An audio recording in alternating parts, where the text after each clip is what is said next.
So, in hip-hop right now, there's this new slogan that's sparking a massive conversation about authenticity, about growth, and about what happens when an artist's past slams into their present.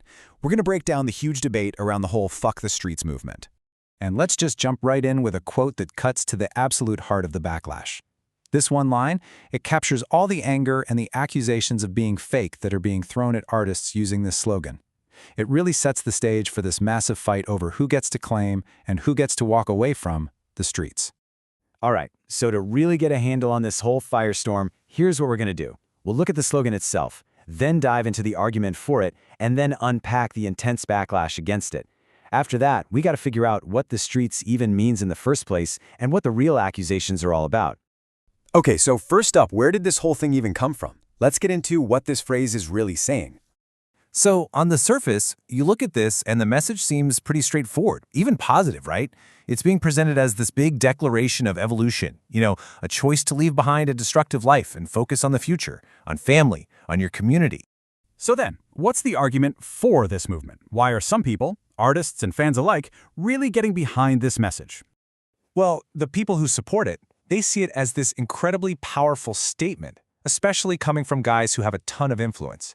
The whole idea is that when successful black men start pushing for unity and moving past old beefs, it can actually steer the culture in a much better direction. It might even inspire a younger generation to make different choices. And really, it all just boils down to an argument for personal growth. The supporters are basically saying, look, you can't be expected to stay in that survival mode forever. Once you have some success, a family, a future you need to protect, holding on to that street mindset isn't just pointless, it's actually self-destructive. But, as you can probably guess, not everybody saw it that way. In fact, that positive message of growth, it was met with an immediate, and I mean ferocious, backlash from people who saw it as something totally different. A deep, profound betrayal. And this right here, this lays out the two sides of the coin perfectly. On one side, it's all progress and maturity. But on the other, it's seen as a total slap in the face to the culture that built these artists up in the first place, a convenient excuse to forget where you came from. This quote gets right to the #1 accusation, hypocrisy. The critics are saying, wait a minute, these guys build their entire careers, make millions, by rapping about and glorifying street life. But the second they're in legal trouble, the moment it gets real, they want to turn around and blame the very thing that made them famous. And the other huge source of anger here is the feeling that these artists are just straight up disrespecting their core fan base. The argument is that the streets isn't just some abstract idea, it's the actual people who bought the albums, who paid 15 or 20 grand for a show. So to turn around and say, fuck the streets, feels like a direct shot at your biggest supporters. So all of this backlash, it really forces us to ask a super important question that's right at the heart of this entire conflict. Seriously, what are we even talking about here? Is it a physical place? Is it just a dangerous lifestyle? Or is it something more? The term itself has become a battleground, where each side is trying to define it to fit their own argument. And here's why this is all so complicated. To really get the controversy, you have to see that the streets isn't just one thing. It's a place, yeah, but it's also a mentality. It's a code of unwritten rules. It's your fan base, and it's the very foundation of authenticity in hip-hop. It's all of those things at once, and that's why this slogan is so incredibly loaded. And this whole idea of the streets having rules, that leads us right into the next point. The feeling that a fundamental code has been broken. For a lot of the critics, this isn't just about leaving a lifestyle behind. It's about violating some unwritten rules of the game. So, from the critic's perspective, there's a clear, hypocritical pattern here. Step 1, an artist makes a ton of money off a street image.